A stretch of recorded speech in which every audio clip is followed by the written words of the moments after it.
Hello बच्चों, मैं Bhola Yadav.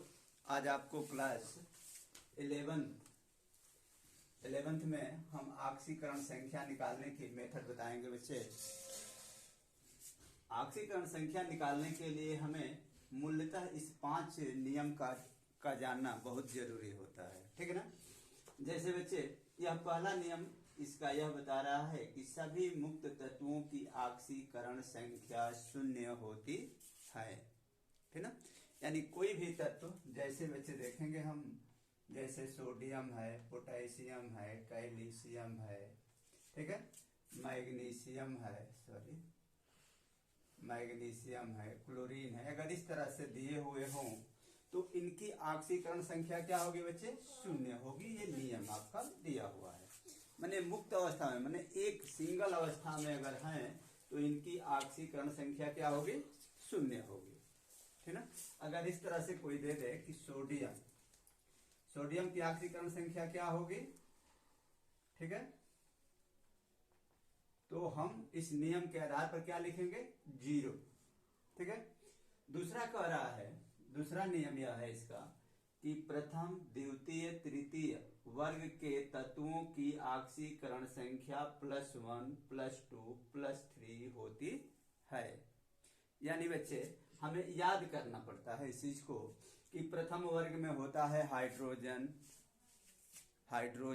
Sodium, potassium, rubidium, francium, calcium, ठीक ना। तो इन पर, यानी जितने पर तत्वों पर एक धनायन होता है, उस प्रथम वर्ग के समस्त तत्वों पर एक धनायन होता है, तो इनकी आक्सीकरण संख्या क्या होगी? 1, ठीक ना। द्वितीय वर्ग के तत्वों पर जैसे कैल्शियम, मैग्नीशियम है, तो उन पर 2 धनायन होता है, तो उनकी आक्सीकरण संख्या क्या होगी? 2। तृतीय वर्ग के तत्वों पर जैसे एल्यूमिनियम है, ठीक ना, तो उन पर कितने होते हैं धनायन? 3, तो उनकी आक्सीकरण संख्या 3। अर्थात बच्चे ये समझ लो, जैसे ये सोडियम है, इस पर एक धनायन है, तो इसकी आक्सीकरण संख्या कितनी होगी? +1। कितनी होगी? +1। अगर कैल्शियम है तो इस पे 2 धनायन होता है, तो इसकी आक्सीकरण संख्या होगी +2। एल्यूमिनियम है, इस पर 3 धनायन होता है, तो इसकी आक्सीकरण संख्या क्या होगी? +3। ये बता रहा है हम आपका दूसरा जो है रूल्स, ये बता रहा है। तीसरा कह रहा है बच्चे, हाइड्रोजन की आक्सीकरण संख्या -1 होती है, ठीक है ना। हाइड्रोजन का मतलब होता है बच्चे, जब भी हाइड्रोजन शब्द आए, ठीक है, हाइड्रोजन शब्द, तो इसका मतलब होता है क्लोरीन, ब्रोमीन, आयोडीन और फ्लोरीन। तो इन सभी की आक्सीकरण संख्या कितनी होती है? -1। कब होगी? जब किसी यौगिक के साथ होगा तब होगी, ठीक ना। जैसे वैसे देखिए, अगर क्लोरीन ऐसे दिया है और इसकी आक्सीकरण संख्या कितनी होगी? 0, क्योंकि मुक्त अवस्था में, पहले मैंने बता चुका है। अगर यही HCl के रूप में है तो यहाँ यौगिक के रूप में है। यौगिक का मतलब होता है 2 या 2 से अधिक तत्व एक निश्चित अनुपात में मिलते हैं तो एक कंपाउंड बनता है, यौगिक बनता है। तो यही क्लोरीन जो है, जिसकी आक्सीकरण संख्या क्या है यहाँ पे? 0। यहाँ जब यौगिक के रूप में है तो इसकी आक्सीकरण संख्या कितनी होगी? -1। यानी इसी तरह से जितने भी हाइड्रोजन है, अगर किसी दूसरे तत्व के साथ जोड़ करके अगर कंपाउंड्स बनाता है तो वहां पर इसकी आक्सीकरण संख्या क्या होगी? -1 होगी, ठीक है बच्चे।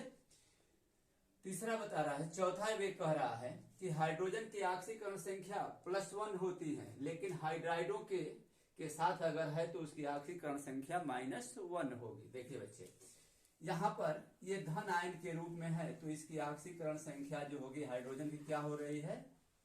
+1, ठीक है ना। लेकिन हाइड्राइड का मतलब आपको पीरियोडिक टेबल में बताया गया है कि हाइड्रोजन एक ऐसा तत्व है जिसे प्रथम और 7वें दोनों वर्ग में रखा जा सकता है। वह आज भी विवाद का प्रश्न है, एक प्रॉब्लम है उसकी, ठीक है। कारण यह है कि हाइड्रोजन जो है प्रथम वर्ग के तत्वों के साथ भी क्रिया करता है और 7वें वर्ग के तत्वों के साथ भी क्रिया करता है। इसका कारण उसके बाह्य कोश में उपस्थित इलेक्ट्रॉन की संख्या होती है। जो एक होता है और एक ग्रहण कर लेता है तो वह हीलियम तब ग्रहण करने वाले 7वें समूह के साथ व्यवहार करने लगता है। तो इस तरह से तो जब यह सोडियम के साथ जब क्रिया करता है हाइड्रोजन, तो ये बनाता है सोडियम हाइड्राइड। तो यहाँ पर इसकी ऑक्सीकरण संख्या हाइड्रोजन की क्या हो जाती है, -1। यानी हाइड्रोजन जब सोडियम के साथ क्रिया करेगा तो सोडियम हाइड्राइड तो -1 होगा। कैल्शियम हाइड्राइड, वहां भी हाइड्रोजन की ऑक्सीकरण संख्या -1 होगी। ठीक है। पोटेशियम हाइड्राइड, तो वहां भी उसकी ऑक्सीकरण संख्या -1 होगी। ठीक है ना। तो ये हमें चौथा। पांचवा ये करा है ऑक्सीजन की ऑक्सीकरण संख्या -2 तथा पराऑक्साइडों में उसकी ऑक्सीकरण संख्या -1 होगी। ठीक है ना। तो देखो बच्चे, जब किस हाइड्रोजन ऑक्सीजन जो है जब यौगिक के रूप में होता है, जब मुक्त अवस्था में रहेगा, तो उसकी भी ऑक्सीकरण संख्या क्या होगी बच्चे, 0 होगी। जैसे देखिए, ठीक ना, ये देखिए, ये ऑक्सीजन है। इस अवस्था में अगर इसकी ऑक्सीकरण संख्या अगर आपसे पूछा जाए तो इसकी ऑक्सीकरण संख्या होगी 0। लेकिन यही ऑक्सीजन अगर हाइड्रोजन के साथ जल बना लिया और यहां अगर इसकी पूछा जाए ऑक्सीकरण संख्या क्या होगी, तो यहां पर इसकी -2 होगी। ठीक ना। ये बता रहा है कि ऑक्सीजन की ऑक्सीकरण संख्या -2 कब होगी, जब किसी दूसरे तत्व के साथ यौगिक के रूप में है तब होगी। लेकिन सिंगल है, मुक्त अवस्था में है, तो उसकी ऑक्सीकरण संख्या क्या होगी, 0 होगी। ठीक है। इसी तरह से कह रहा है कि हाइड्रोजन पराऑक्साइड, देखिए पराऑक्साइड के रूप में अगर है, इसको पढ़ेंगे हम हाइड्रोजन पराऑक्साइड, तो यहां पर इसकी ऑक्सीकरण संख्या -1। सोडियम पराऑक्साइड अगर है, ठीक है, इस रूप में, तो यहां भी इसकी क्या होगी, -1 पराऑक्साइड के रूप में। तो यह नियम को हमें जानना जरूरी है। जब जानेंगे तब भी हम ऑक्सीकरण संख्या निकाल सकते हैं बच्चे। अब इसको निकालने की मेथड बताएंगे आपको।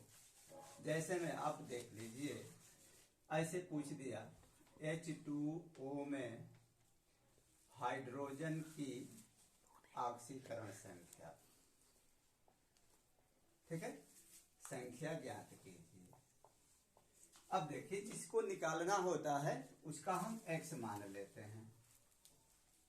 तो इसका निकालना है, किसका पूछ रहा है, हाइड्रोजन का, तो इसको x मान लेंगे। ठीक है, क्या मान लेंगे, x। अब कितना हाइड्रोजन है, H2, तो इसमें 2 से हम गुणा कर दिए। फिर प्लस ऑक्सीजन, ऑक्सीजन का यौगिक के रूप में कितना है, -2, तो यहां हो गया -2, ये अब बराबर 0।